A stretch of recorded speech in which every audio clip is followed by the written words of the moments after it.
Arseni ka detajet, të përshëndes.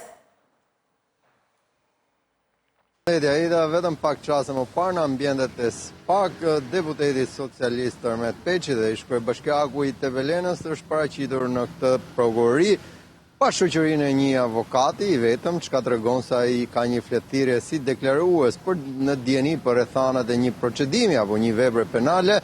Tashmë, pasi ka kaluar kontrollin fizik, është marrë nga oficerët e Byros Kombëtare të Hetimit. Dhe pse zyrtarisht nuk ka një njoftim në këtë fazë për shkak të sekretit hetimor, Mësën Live ka mundur të mësoj se denoncimet publike, mediatike, por ato të Partisë Demokratike për vjedhjen e fondeve të skemës së IPART të subvencionimit nga fondet e Bashkimit Evropian të bujqësisë agroturizmit shqiptar dyshohet se janë shpërdoruar nga zoti Peqi dhe familjarët e tij.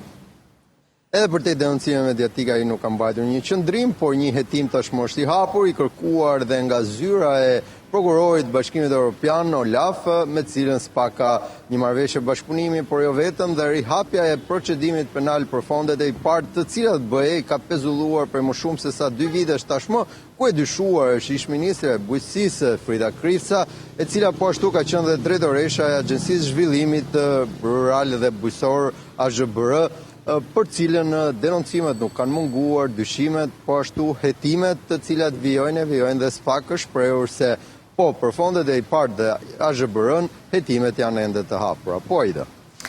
Ndërkohë, më herët ka qenë Tërmet Peqi sërish në prokurorim e posaçme?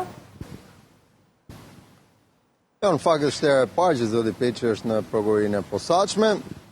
Dyshimet janë si pjesë e hetimeve që SPAK ka të hapura për IPART dhe AZBR-n, por nuk përjashtohet dhe përfshira në çështje të tjera penale. Korrupsioni zgjedhor është një prej procedimeve dhe kompetencave të SPAK, por ndoshta edhe për dosje të tjera, të cilat janë të hapura. Ne jemi këtu për të pyetur edhe zotin Peqin në përfundim se cila është arsyeja që ai ka qenë i pranishëm dhe nëse ka diçka për të ndarë me mediat, por për shkak sekretit hetimor SPAK nuk ka asnjë koment deri në këtë moment edhe në përgjigje të interesit MCN Televizion dhe MCN Live.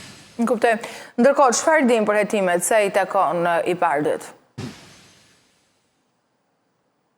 Janë hetime të cilat janë të hapura, ka pasur një, nëse mund të themi, kohë të gjatë, më tepër se sa po shkon në arkun kohort të 2 viteve, çdo kërkesë drejtuar SPAK përgjigja është që kjo çështje është në hetim, mbledhja e provave, marrja e deklarime, dëshmive është ajo çka po ndiqet si procedurë, ndërsa nga ana tjetër edhe bashkëpunim me zyrën e prokurorit Bashkimit Evropian Olaf, për cilën edhe prokurori i kësaj çështje Klodian Bravo, po e vetë kreu i SPAK ka patur disa herë takime.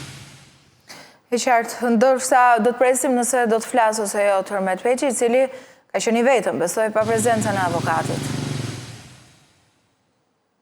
Në cilësinë e deklaruesit është përgjigjur kësaj fletëthirrje duke kaluar hyrjen e këtij institucioni i vetëm. Kjo është tashmë një standard, pasi SPAK nuk pranon në cilësinë e deklaruesit me avokat, vetëm në cilësinë e personit në hetim apo në komunikimin e akuzës është i detyrueshëm prania e një avokati. E qartë.